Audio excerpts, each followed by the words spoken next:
예사랑교회 심호하고 있는 김경준 목사입니다. 오늘은 사랑은 오래 참기라는 제목으로 말씀드리겠습니다. 본문은 출애굽기 32장 7절에 14절, 31에서 32절입니다. 제가 봉독하겠습니다. 32장 7절.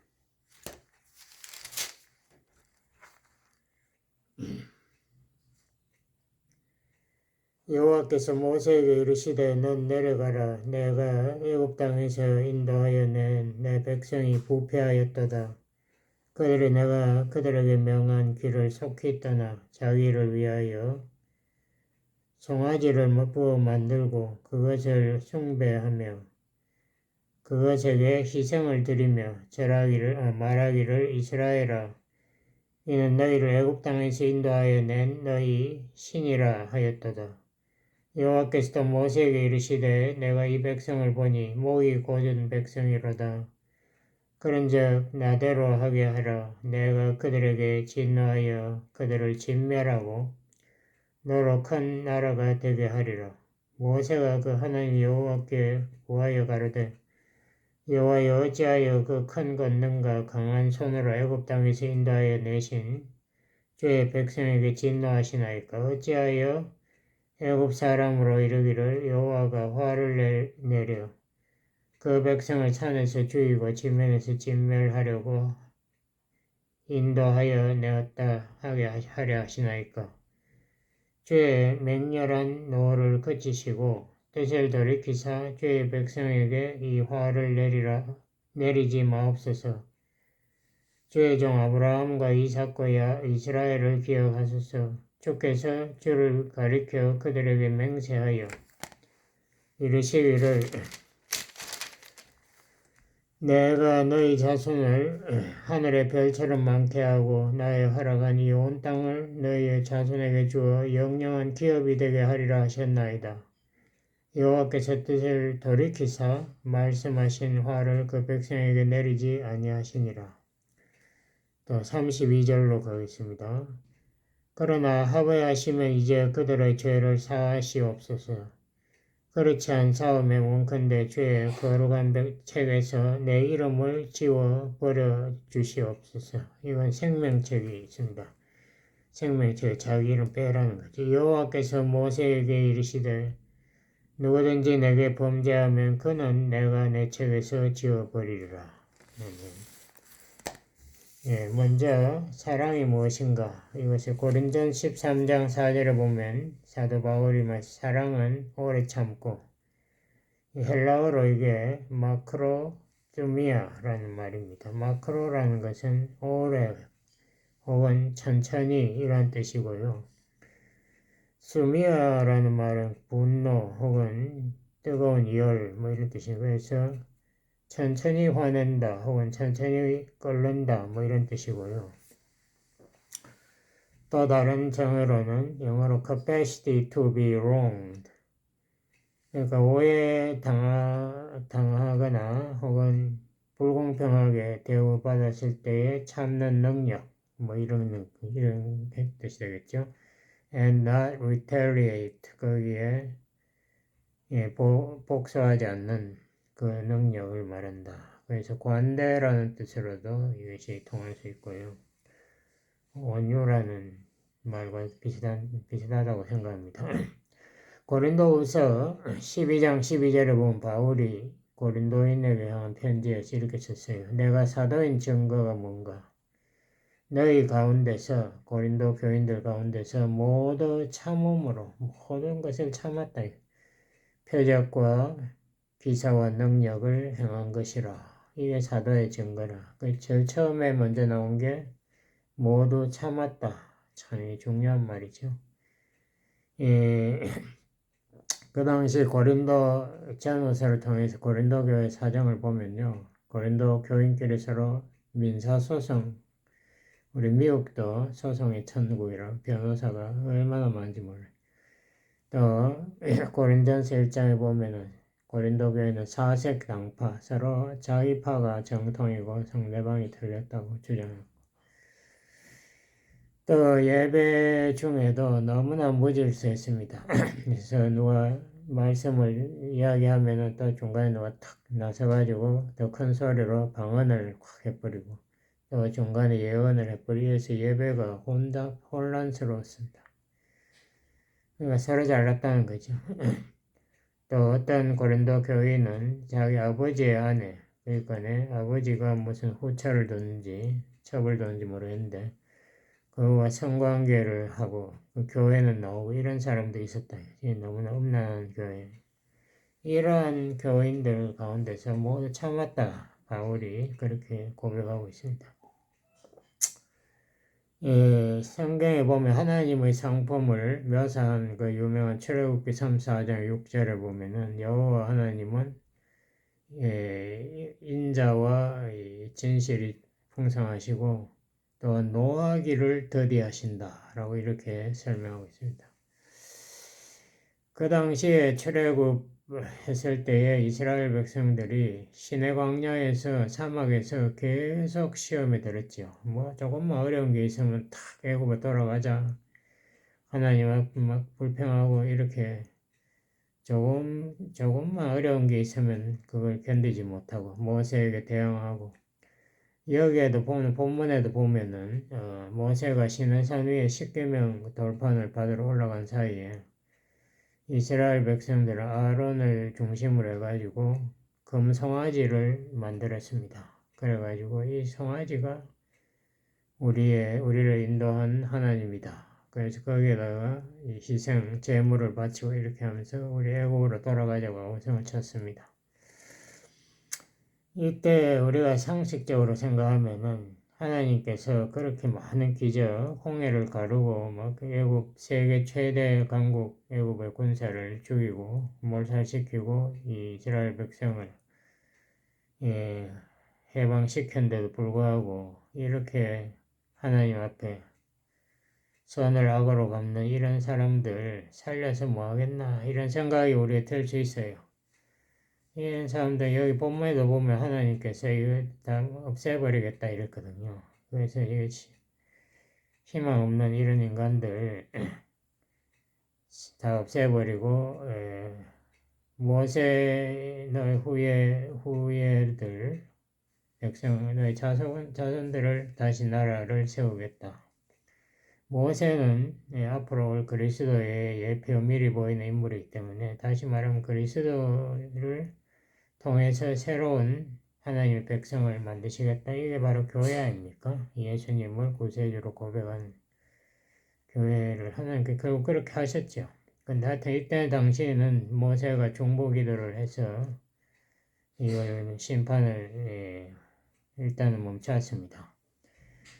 지금 우리 주위에도 보면은 얼마나 부정부패가 많은지요. 가주만 해도 세계에 뭐 5손가락을 꼽히는 그런 부자주인데도 돈이 없어가지고 이 돈이 다 이게 민주당하고 노조들하고 서로 짝을 지어가 돈을 쓰기 때문에 돈이 모자라요. 그래가지고 이 노숙자가 길거리에 얼마나 많은지 몰라. 뭐 청소도 안 할 길거리에 지저분하고 범죄가 들끓고 있는 그런 상태입니다. 거기에 사방에서 마약 장사들이 들끓고 있고 술 장사들이 얼마나 많은지 우리 한국 사람들이 또 리커스토어를 얼마나 많이 운영하는지 창피하기 짝이 없어요. 또 우리가 우크라이나 사태를 보십시오. 그 소련의 그 옛날에 비밀경찰 두목 푸틴이 그 공산주의 국가를 다시 세우겠다고 우크라이나 사람들이 싫다는데도 탱크를 앞세워가지고 들어가서 인간 목숨을 파리같이 죽이지 않습니까? 역사학자들이 이야기하는데 모택동과 스탈린이 죽인 사람 숫자 두 사람이 죽인 숫자만 해도 5천만 명이 넘는데요. 모택동이 대약진 운동하면서 엄청나게 많은 사람 굶어 죽였죠. 또 뭐 숙청한다고 스탈린이 얼마나 수천만 명을 죽였습니다. 이 공산주의가 인류 최악인데요. 그 공산주의 남아있는 북한을 또 얼마나 찬양하는 그런 정치가들이 문재인을 위시해서 있습니다. 그 사람들 끊임없이 북한 이야기만 하기를 원해요. 그럼 북한에 가서 살면 될 건데 북한에 또 안 가요. 예, 우리 이렇게 위선적인 인간들이 너무 많고 호세아 성경에 보면 호세아 선지자 그 하나님이 그 창녀 고멜과 결혼시키지 않습니까? 그리고는 그 고멜이 또 옛날 애인을 따라가니까 자식을 놓고도 옛날 애인을 따라서 도망가니까 그 고멜을 또 찾아가가지고 다시 돈을 지불하고 고멜을 다시 사가지고 옵니다. 포기하지 않아요. 왜 이런가? 우리 하나님 정말 악에 대해서 오래 참으시는 분이다. 이것을 정말 우리가 성경을 통해서 느낄 수 있습니다. 여기 본문에도 보면 모세가 정말 중보기도 그리스도의 예표 인물로서 중보기도를 하는데 보면 자기 이름을 그 생명책에서 지워버리더라도 대신 이 이스라엘 백성을 용서하시고 구원해 주세요. 이렇게 중보기도를 하지 않습니까? 이런 거 보면은 참 그리스도의 그 십자가의 희생 그것을 미리 보여주고 있습니다. 예수님이 십자가에서 온 세상의 죄를 다 지고 하나님 심판을 대신 받아서 지옥을 뭐 갔다가 왔다는 설도 있고 아니다는 설도 있는데 확실히 모르겠지만 하여튼 예수님이 일단은 하나님과의 관계를 포기하려고 했습니다. 그래서 엘리 엘리 라마 사박다니 하나님 나를 왜 버리시나이까라고까지 외쳤던 적이 있었죠. 그래서 죄인들을 이렇게 구원하고 변화시키려면은 정말 이 노하기를 더디하는 이 사랑이 절대적으로 필요하다는 것을 우리가 성경이나 뭐 인류 역사를 통해서 다 볼 수 있습니다. 그게 바로 십자가를 지는 수고 아닙니까? 그 사람 하나 구원하려면은 정말 어려워요. 인간이 회개하지 않습니다. 자존심이 얼마나 강한지요. 자기의 생각을 잘 버리지 않아요. 나를 부인하고 십자가를 지고 따르라는 예수님 명령 인간들 싫어합니다. 그럼 우리가 오래 참는데 뭐 얼마나 오래 참아야 하나 이 질문을 우리가 할 수 있지 않습니까? 노하기를 더디한다는 것은 노하지 않는다는 말하고는 또 달라요. 이거는 형벌이 연기되었다는 거지 안 한다는 건 아니거든요. 왜 그런가? 하나님께서 베드로후서 3장 9절에 보면 하나님께서 오래 참으사 한 사람도 하나님께서 구원하려고 계획하신 한 사람도 포기하지 않고 다 회개시켜서 구원받도록 하려고 기다리신다. 뭐 이렇게 되어 있는데요. 그래서 우리 사람들에게 회개의 기회를 주기 위해서 하나님께서 끝까지 참으신다. 제가 전에도 말씀드렸죠. 구약의 한 중요한 말 헤셋이란 것은 언약적 사랑, 언약은 절대 포기하지 않는 그 하나님이 약속 맹세한 그 말씀은 절대 하나님이 포기하지 않는다. 근데 여기에 한계점이 있습니다. 아까도 말씀드렸지만 노하지 않는다는 게 아니에요. 언젠가는 심판하신다. 하나님 때가 있어 심판의 때가. 예수님 그걸 포도원 비유에서 여러 번 이야기를 했습니다. 마태복음 21장이나 누가복음 20장에 보면은 예수님 비유에 보면 어떤 사람이 포도원을 만들고 그 소출을 받으려고 자기 종들을 보내면은 이 농부들이 그 종들을 다 때리고 죽이고 하는 거예요. 결국은 그 주인이 자기 아들을 한번 보내보자. 설마 내 아들에 대해서는 이 사람들이 존경하겠지 했는데 오히려 농부들이 이것이야말로 때다. 저 아들을 죽여서 우리가 상속을 받자. 뭐 이렇게 해서 아들을 죽였다는 그 포도원 비유에서 주인이 그때 분노해서 그 농부들을 전멸시키고 심판하겠다고 뭐 이렇게 써놨는데요.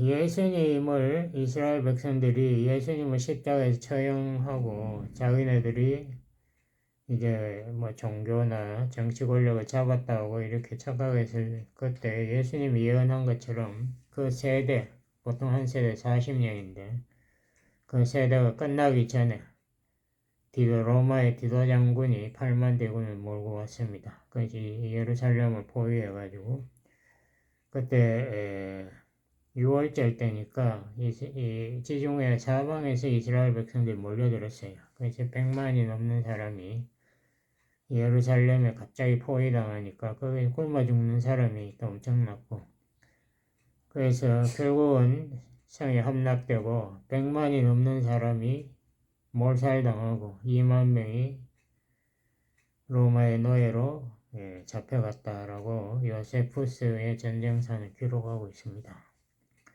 그러니까 하나님의 심판대가 반드시 있어요. 이게 심판대가 또 다가오고 있는데, 이거를 우리가 이 한계라고도 하고 바운더리 설정이라고도 합니다. 어떤 선을 끊는다 이거죠. 그래서 이러한 사람들은 자기들이 하나님 마음을 아프게 하고 또 주위의 사람들을 아프게 부정부패하는 것이 자기의 성공의 길이라고 착각하고 있는데, 그게 주위의 사람들을 너무나 아프게 하는 거 아닙니까? 어떤 사람들 보면은 뭐 술주정구는 막 두드려 패고 뭐 이렇게 하는 사람도 있지만은 그런 짓 안 하면서도 상대방을 그렇게 괴롭히는 사람도 있습니다. 이거 영어로 패시브 어그레시브. 이거는 일체 상대방의 말을 무시해버려요. 협조를 전혀 안 합니다. 자기 하고 싶은 대로만 딱딱 하고. 그러면 뭘로 결혼해서 같이 사는지 모르겠어요. 그런 사람들이 많더라고요. 그거를 우리가 영어로 abusive relationship, 학대 관계라. 그 상대방을 정신적으로 학대하는 거예요. 그래서 못 살게 굴고. 그럴 때 상담학자들은 이야기합니다. 그거 끝내버리라. 뭐 결혼도 아니고 그게 의미 없는 죽은 결혼 관계 청산하라고 생각 치는데. 그게 정말 그런 사람들은 이 치료를 받을 대상인데 치료가 안 되면은 뭐 끝나는 거죠. 어떻게 하겠어요. 그게 사람이 참는데도 한계가 있는 것 같아요. 선을 그으라고 이 상담학자들은 주장합니다. 서로 간에 너무나 상처가 많고 아무 도움도 안 되는 뭐 그런 관계가 있을 수는 있어요. 그런 관계가 많다. 문제고 그런 사람들에 대해서 교회가 적극적으로 그 치료하고 변화시키려고 노력해야 되는데 그게 쉽지 않죠. 오래 참는 방법들에 대해서 조금 소개를 드리면요. 첫 번째로는 가장 중요한 것이 내가 심판자가 아니고 하나님이 심판자다. 그러므로 하나님의 그 뜻에 하나님의 때에 기다리고 맡겨야 한다. 이게 중요합니다. 그래서 내가 자꾸 그 사람을 어떻게 복수해야지 이렇게 생각하지 말고 포기하고 기도하는 거예요. 하나님께서 자기 정한 방법으로 정한 때에 하신다. 그 사람도 하나님께서 구원의 대상으로 설정해 놓은지도 모르지 않습니까? 인간은 모르니까. 두 번째로 우리가 하나님의 그 노하기를 더디하시는 예가 성경에 보면 모습이 많아요. 아까 출애굽 그 사건도 다 그게 수십 번 수백 번 이스라엘 백성들이 하나님 그 사랑과 도와주심 긍휼 이런 걸 다 배쳐가고 애굽으로 돌아가겠다고 그 비명을 지르는 그런 것들을 하나님께 참고 그 사람들을 이끌고 결국 2세대가 그 약속의 땅 가나안으로 들어갔지 않습니까? 그러한 것을 묵상하면서 그 예수님도 보면 그 제자들이 그렇게 자기의 뜻을 몰라주고 엉뚱한 주장, 자리 다툼하고 끊임없이 그렇게 예수님 마음을 아프게 했지만 예수님 그 사람들을 참고 변화시켜서 하나님 나라의 기둥으로 만들었지 않습니까? 그런 것을 우리가 자꾸 묵상하고 배울 필요가 있어요. 그리고 또 세 번째로 말씀드리고 싶은 것이 심호흡하는 게 이게 도움된다. 우리가 분노할 땐 감정이 들끓는데 그걸 가라앉힐 필요가 있는데요. 심호흡이 그게 도움됩니다. 특히 들이쉬는 숨은 빨리 하지만 내뱉는 숨을 길게 하는 게 도움이 돼요. 안에 있는 뭐 더러운 것을 확 뱉어내야 돼. 그러니까 들이쉬는 숨을 가령 1초 만에 했다면은 내쉬는 숨은 4초에서 8초 길게 하면서 생각을 가다듬어야 돼요. 그리고 숨 쉬는 것에 집중해가지고 내 마음을 가라앉히기. 그리고 또 하나 필요한 것이 여유 찾기라는 것이 있습니다. 이 운동 경기 하는데 보면은 선수들이 갑자기 치게 되기 시작하면은 막 무너져요. 예? 막 혼란이 오고 정신을 못 차리는데 그럴 때는 감독이 작전 타임아웃 이란다고. 그래가지고 선수들을 차분하게 깔아앉혀야 돼. 그런 것이 우리가 분노했을 때도 이 작전 타임이 필요해요. 타임아웃. 그래가지고 가급적이면 그 현장에서 떠나버리면 돼요. 나가서 산책 공원에 가서 한 몇 바퀴 돌고 온다든지 오늘 찬송가를 혼자서 힘껏 부른다든지 이렇게 해서 나의 끌어오르는 감정을 가라앉히고 그리고 이제 다시 정신을 차려서 또 사랑을 회복해서 또 감정적이 아니게 의지적으로 대화를 할 필요가 있죠. 이러한 시련이 왜 오는가?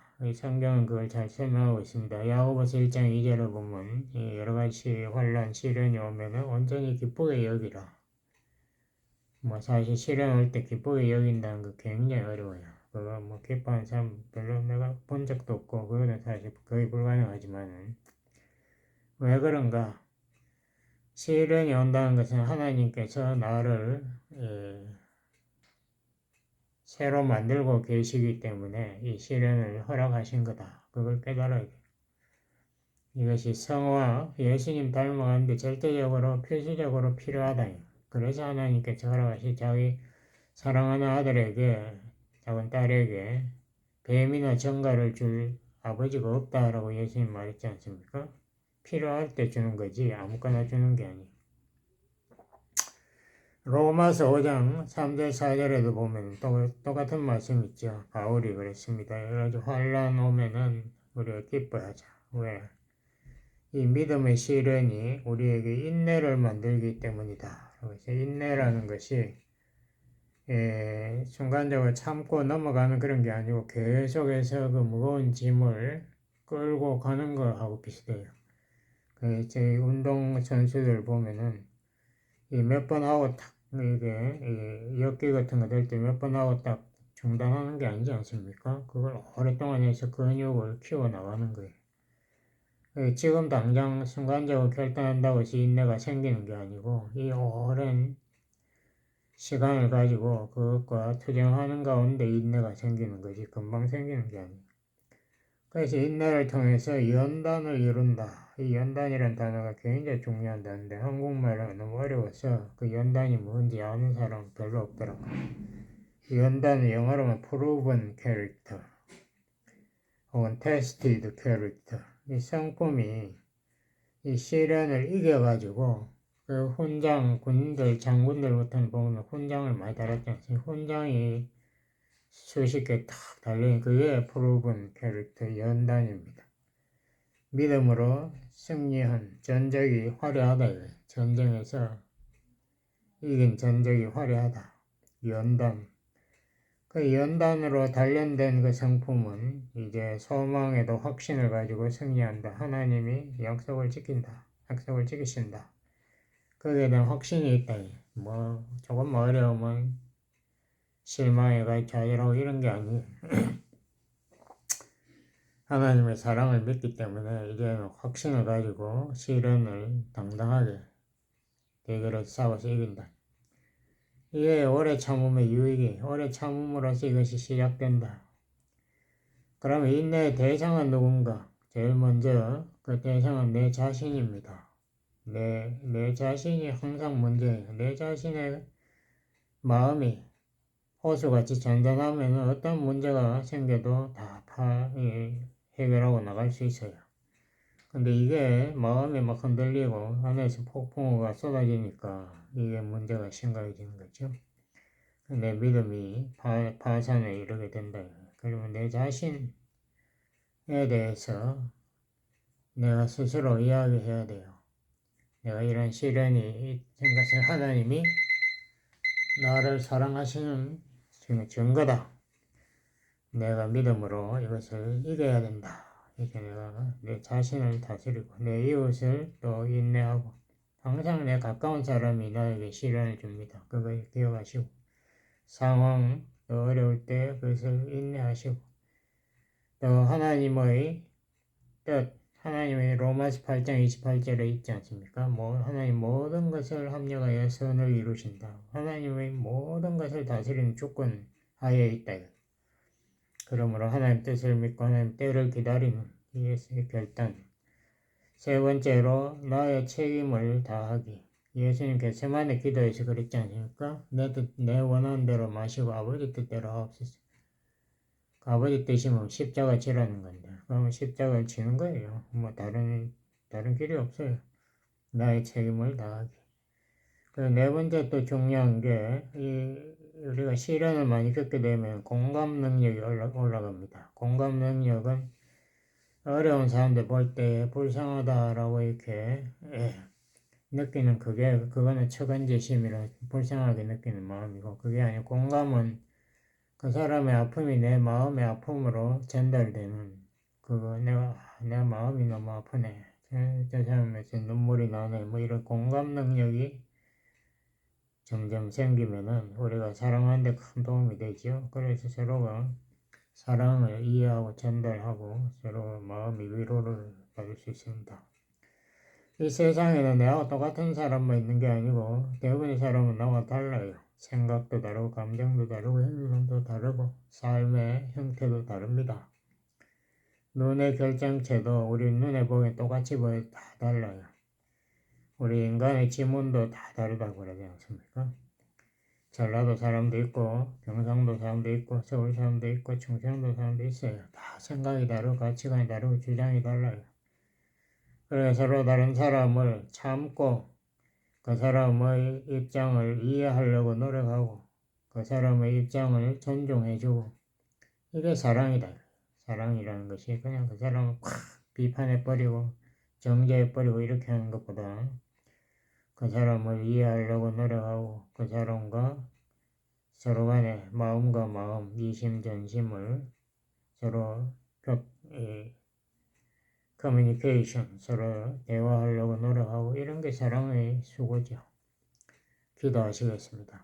아버지 하나님의 그 오래 참으시는 그 귀한 성품, 우리도 시련을 통해서 닦아서 그런 마음으로 우리가 이웃을 섬기고 사랑할 수 있게 도와주세요. 예수님 이름으로 기도드렸습니다. 아멘.